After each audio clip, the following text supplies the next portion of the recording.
बिस्मिल्लाहिर्रहमानिर्रहीम अस्सलाम वालेकुम। गंदम के हवाले से बहुत ही ख़तरनाक इत्तलात आ रही हैं कि गंदम की जो कीमतें हैं वो इस हद तक बढ़ चुकी हैं और आइंदा आने वाले दिनों में बढ़ेंगी कि रोटी आम आदमी की पहुंच से दूर होती जा रही है।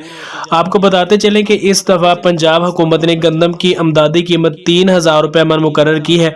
और इसके अलावा जो सिंध हुकूमत है उन्होंने सैलाब की सूरत हाल को देखते हुए गंदम बहुत कम है उनके पास, तो उन्होंने गंदम की जो आमदादी कीमत है वो 4000 रुपये फ़ी मन मुकर्रर कर दी है। यानी इस बार जो गंदम आएगी, गंदम की फसल काश्त की जाएगी, तो गंदम जो हमने 2200-2300 रुपये फ़ी मन ली थी इस साल, वो हमें 3 से 4000 रुपये फ़ी मन मिलेगी। और इससे आप अंदाज़ा लगा सकते हैं कि आटे की कीमतों में और इसके अलावा जो तंदूर पर रोटी मिल रही है उसकी कीमतों में किस हद तक ख़तरनाक हद तक इजाफा होने जा रहा है। आटे का जो 20 किलो का थैला था वो अब मार्केट में 980 रुपये की बजाय तकरीबन 1350 रुपये में मिल रहा है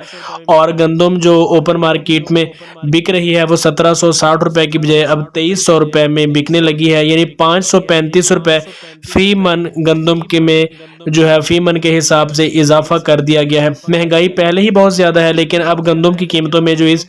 हद तक हुकूमत ने इजाफा कर दिया है इसमें कोई शक नहीं है कि किसान के लिए सूरत हाल मुश्किल थी। वो मेहनत ज़्यादा करता था, लेकिन इसके बरक्स दूसरी जानब जिन लोगों ने गंदम ख़रीदनी है वो 3 से 4000 रुपये में इसे कैसे बर्दाश्त करेंगे।